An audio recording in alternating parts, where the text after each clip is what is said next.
Contraponto está começando agora. Nós estamos iniciando uma série de vários programas para a gente falar um pouco sobre o novo constitucionalismo latino-americano.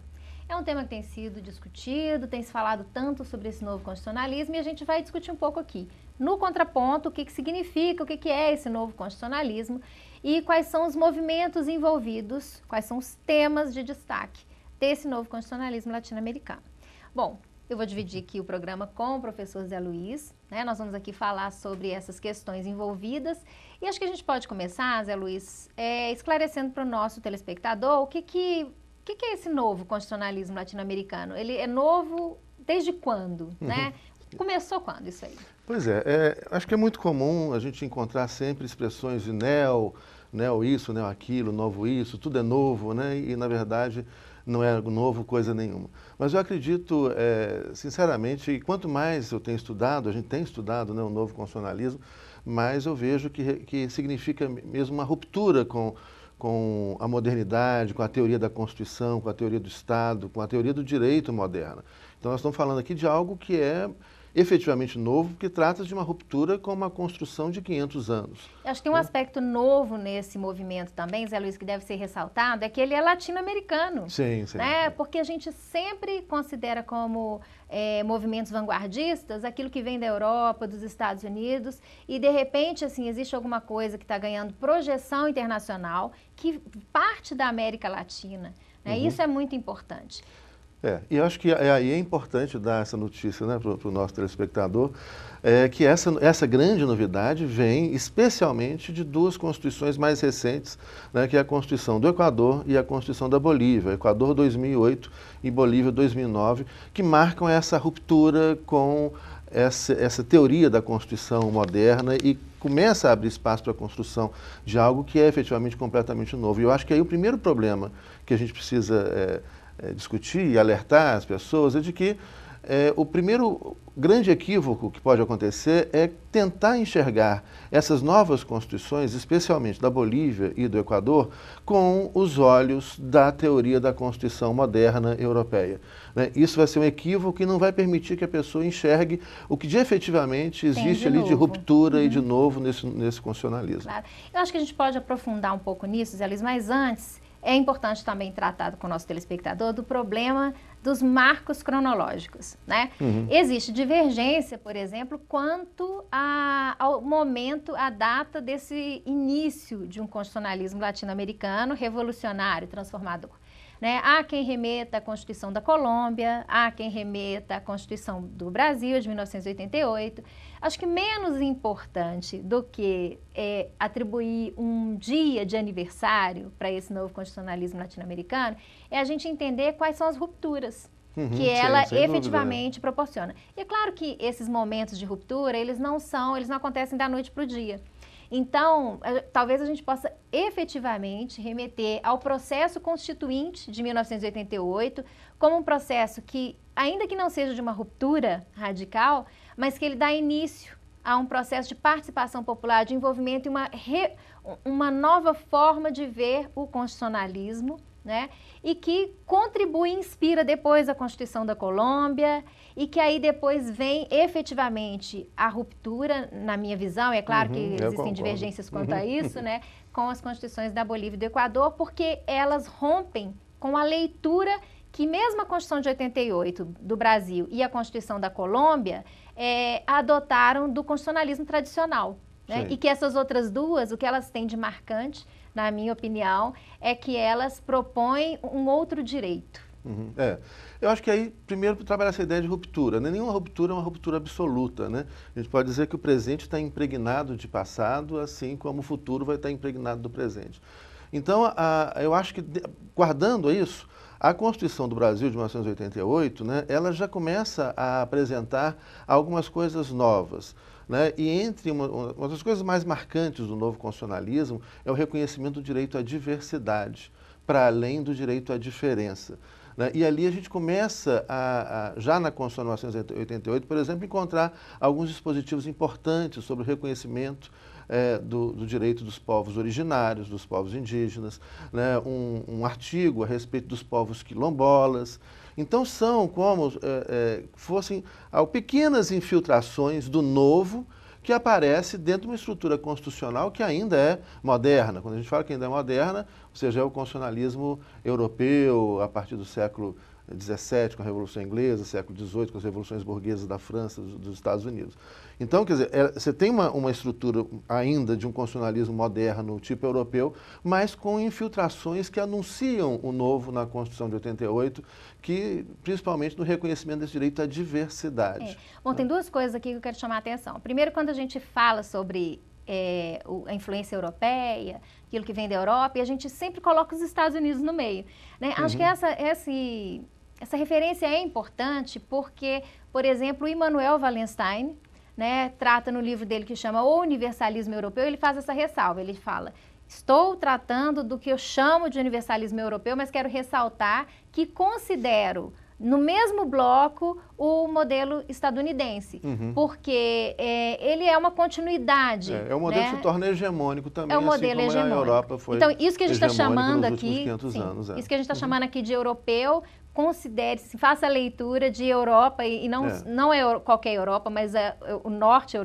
da Europa. Não é um conceito meramente geográfico, mas geopolítico. Sim. E a gente pode trabalhar essa Europa. Eu acho que trabalhar Europa é um conceito semelhante de Ocidente, que seria talvez a OTAN.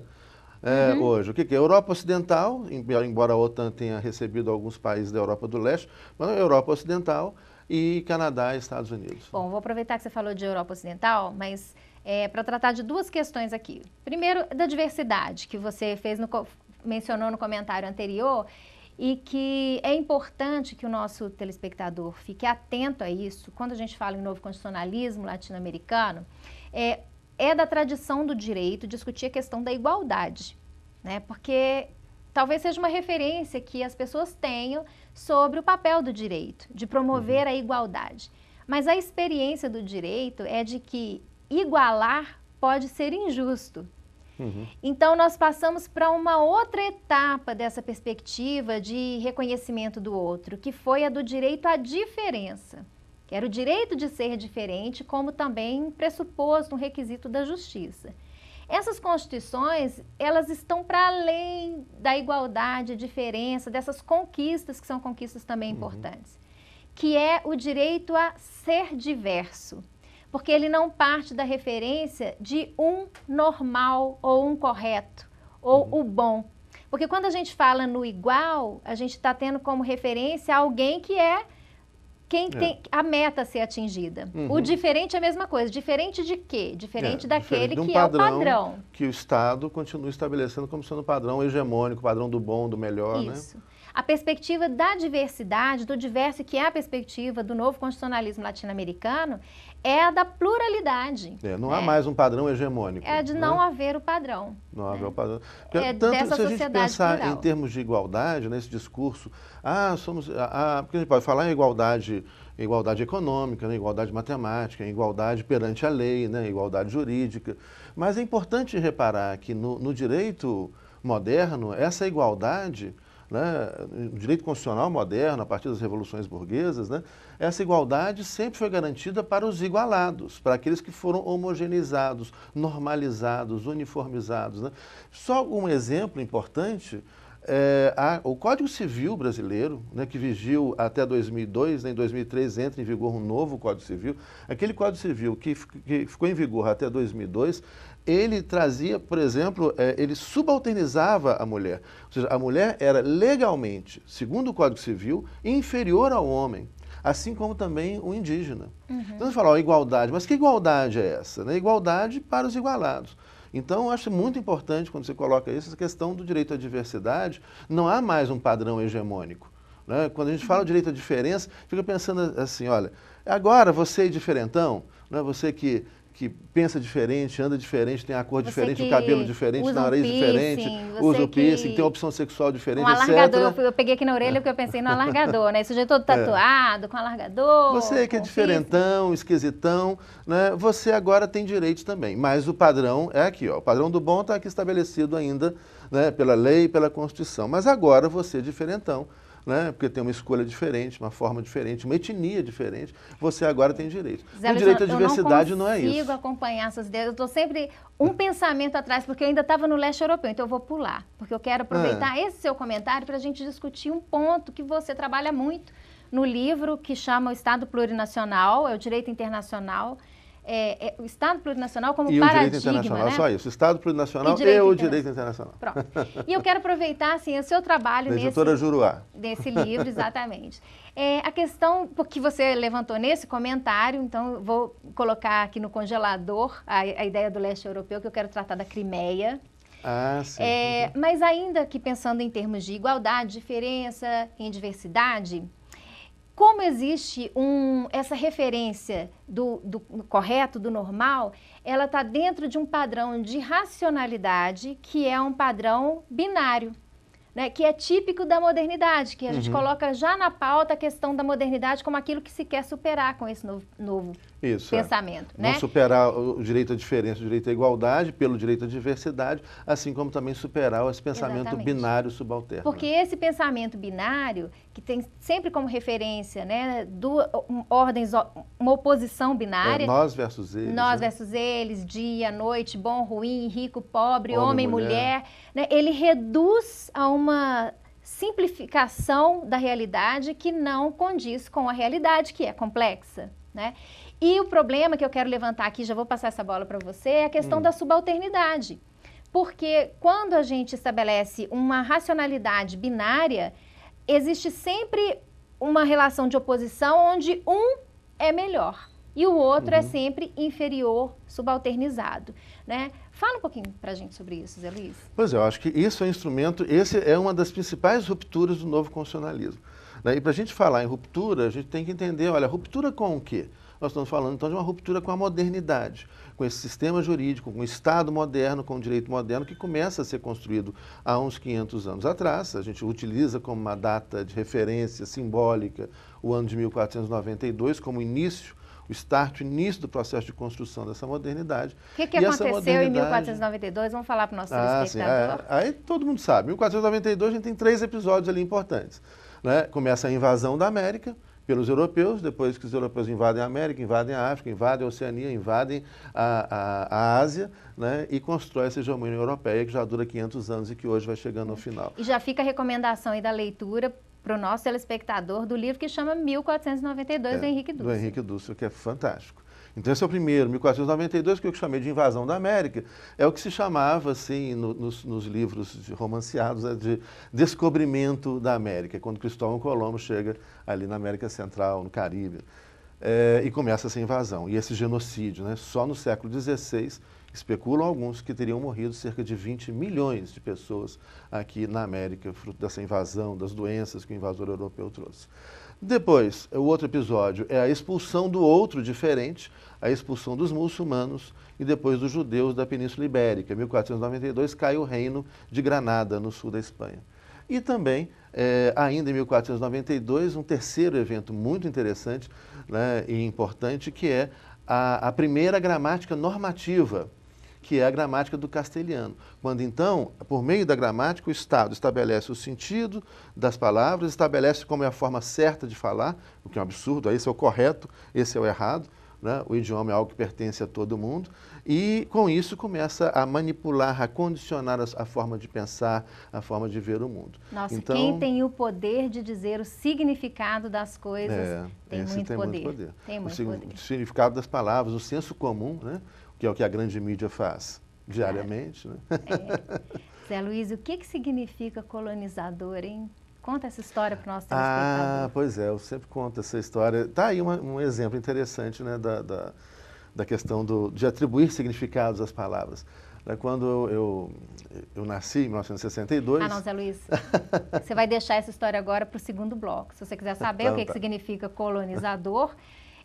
e essa história sobre o conceito que Zé Luiz descobriu no dicionário francês, vai ter que esperar o intervalo, daqui a pouco a gente está de volta.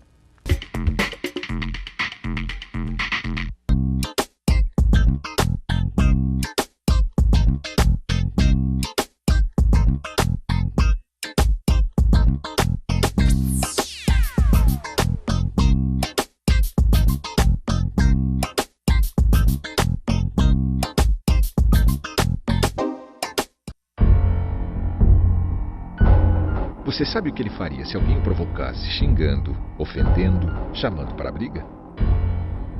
Nada.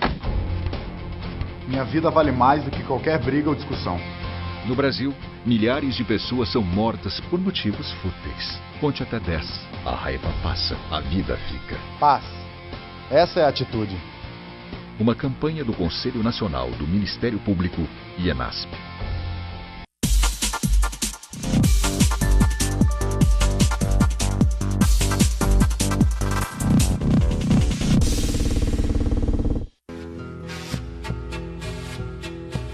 Saborear-te em um só ambiente você encontra no restaurante Reciclo Asmari Cultural. Localizado na Rua da Bahia, em frente à Praça da Liberdade, o restaurante Reciclo oferece uma excelente culinária mineira com preços acessíveis. Venha prestigiar essa iniciativa cultural e social da Associação dos Catadores de Papel de Belo Horizonte. Oh, Minas Gerais, oh, Minas Gerais, quem te conhece não esquece jamais, oh, Minas Gerais.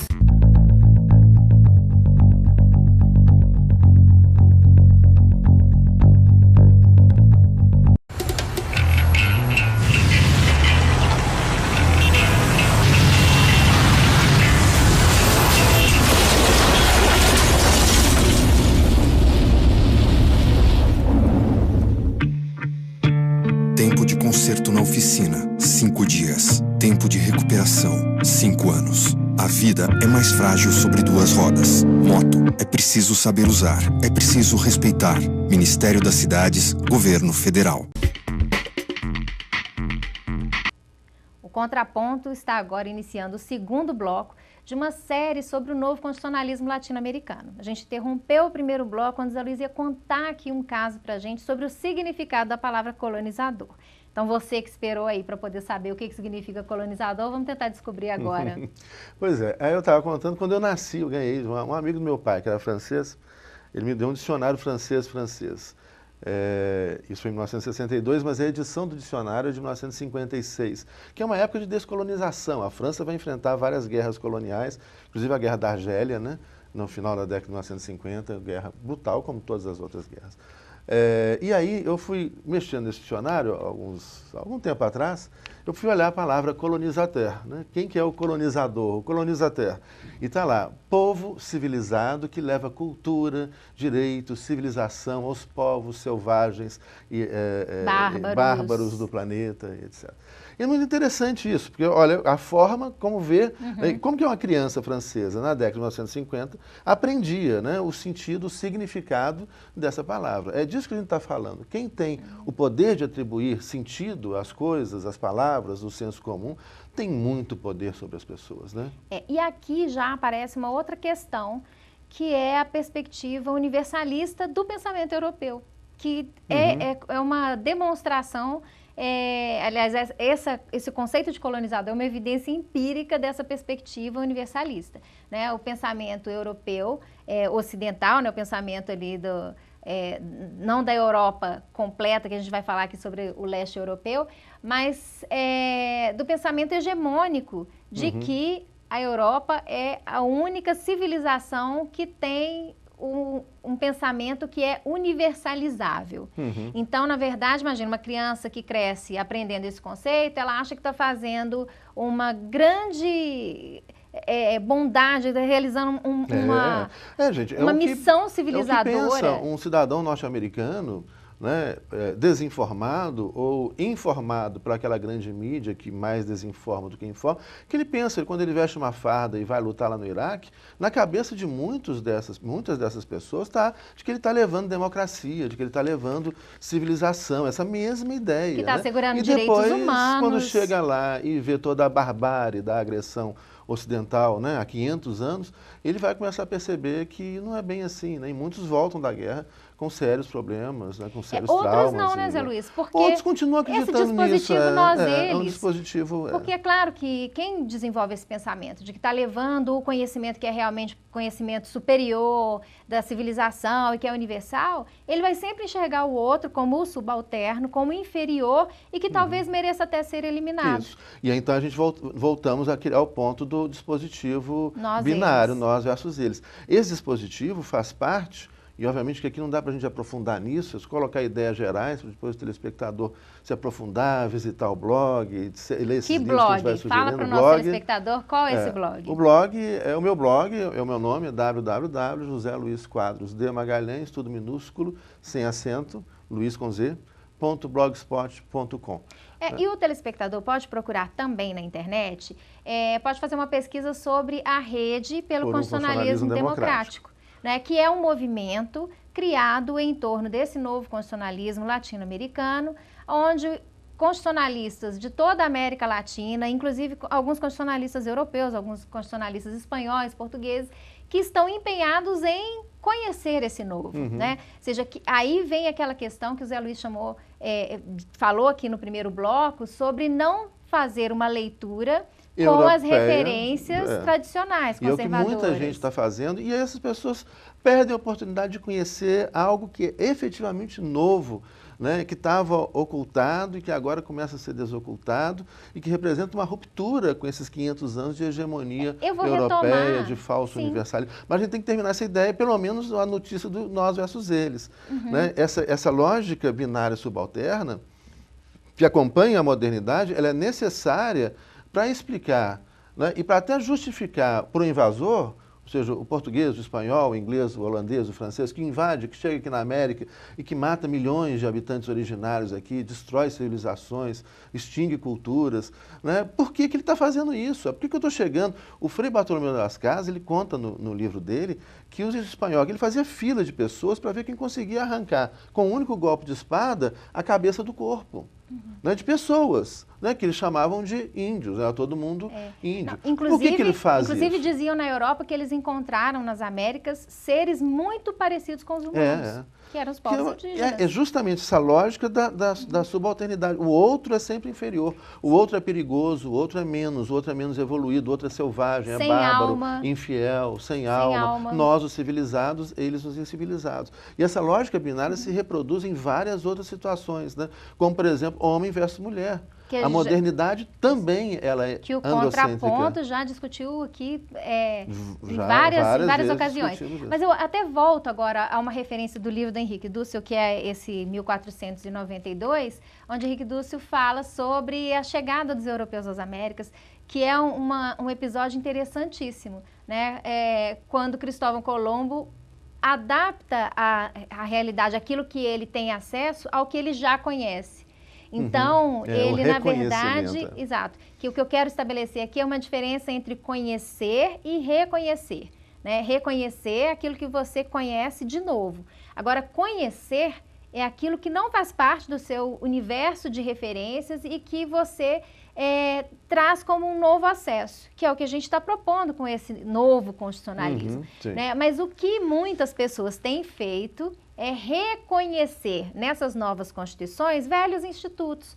Então, elas vão perder a oportunidade de algo efetivamente novo. E eu fiz a referência a Cristóvão Colombo, né, porque ele, mesmo tendo chegado às Américas, ele morreu sem ter conhecido as Américas, porque ele reconheceu aqui aquilo que já estava encaixado no seu universo de referências. Então, ele tinha certeza que tinha chegado à Ásia, porque na cabeça dele só podia existir isso, Europa, África e Ásia. E logo ele morreu sem conhecer a América, embora estivesse aqui. Como muitos constitucionalistas vão morrer sem conhecer o novo constitucionalismo latino-americano. Porque insiste em pensar de acordo, dentro do padrão do marco teórico do constitucionalismo europeu moderno. Então, nós só vamos chegar efetivamente a conhecer um novo processo democrático por meio dessas novas constituições, se a gente tiver a habilidade de estar atento àquilo que não faz parte das nossas referências. Esse é o desafio do novo constitucionalismo latino-americano, né? É conseguir enxergar aquilo que a gente ainda não conhece, estar aberto para esse que eu não conheço. É por isso que aqui no Contraponto Nós vamos trazer vários temas, né, nessa série de programas sobre o novo constitucionalismo latino-americano. Nós pretendemos abordar questões sobre o bem viver, que é um conceito diferente da nossa cultura e que ele agora está sendo ampliado e sendo proporcionado ao constitucionalismo que a gente já conhece, trazer uma referência de vida que não tem o padrão capitalista, tradicional, ao qual nós estamos acostumados. Uma ideia de bem viver que foge do conceito de desenvolvimento ao qual nós estamos acostumados. Também um pensamento sobre natureza, né, Zé Luiz? Uma nova visão sobre a natureza. A gente pode, então, elencar, e é interessante nos próximos programas a gente trabalhar isso, quais são esses pontos de ruptura. Ou seja, o que ali está, de novo, rompendo com essa modernidade. Então, para isso, é muito importante, primeiro, a gente entender o que nós estamos chamando de modernidade, porque existem vários conceitos, várias referências históricas a fatos históricos distintos, né?